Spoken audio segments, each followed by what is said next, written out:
Praise the lord. ప్రభువైన యేసయ్య నామములో మీకు శుభం కలుగును గాక.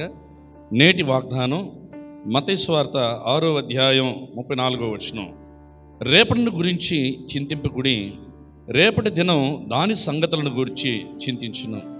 అవును ప్రియులారా, ఈనాడు మానవుడు అనేక కార్యాల నిమిత్తం చింతను కలిగి జీవించాడు.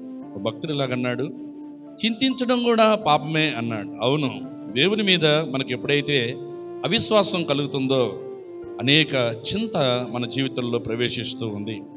ఈనాడు ప్రియులారా, మనుషులైనటువంటి ప్రతి ఒక్కరూ పలు విధాలైన చింతలు కలిగి జీవిస్తూ ఉన్నారు. తమ కుటుంబమును గురించి చింతిస్తూ ఉన్నారు, తన పిల్లలను గురించి అనేక మంది చింతిస్తూ ఉన్నారు. వారి వివాహాల నిమిత్తమై, వారి యొక్క ఉద్యోగ పరిస్థితుల నిమిత్తమై ఈనాడు ఎందరో తల్లిదండ్రులు చింతిస్తూ ఉన్నారు. కొందరు తాము కలిగి ఉన్న భవిష్యత్తును గురించి, రేపటిని గురించి, రానున్న తరాన్ని గురించి మనుషుడు చింతించడం వల్ల ఈరోజు సంతోష సమాధానాలతో ఉండలేక మానవుడు అల్లాడిపోతూ ఉన్నాడు. కొందరు అనారోగ్యాన్ని గురించి, తాము కలిగి ఉన్న బలహీనతను బట్టి మనుషులైనటువంటి వారు చింతిస్తూ ఉన్నారు.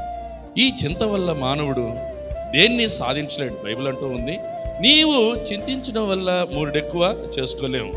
కాబట్టి ప్రియులారా, బైబిల్ అంటూ ఉంది, రేపటిని గురించి నువ్వు చింతించొద్దు ఇలా ప్రభు అంటున్నాడు.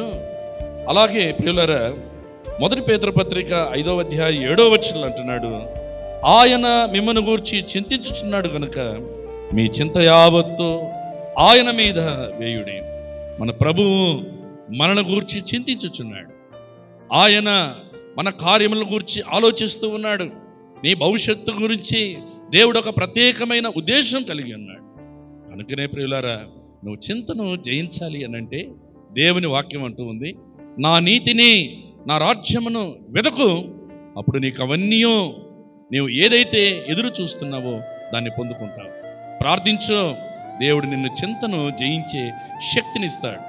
సంతోషముతో, సమాధానంతో జీవించే జీవితం కూడా దేవుడిస్తాడు. రండి, మీకోసం ప్రార్థిస్తాడు.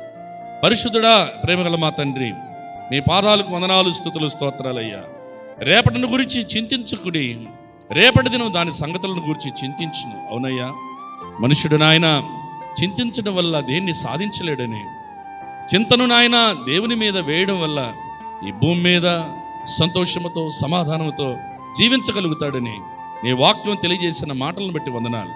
నీ బిడ్డలకున్న ప్రతి చింతను జయించడానికి కావలసిన విశ్వాసమును బిడ్డలకు దయచేయ్యా, ధైర్యపరచయ్యా, ఆశీర్వదించిన ఆయన.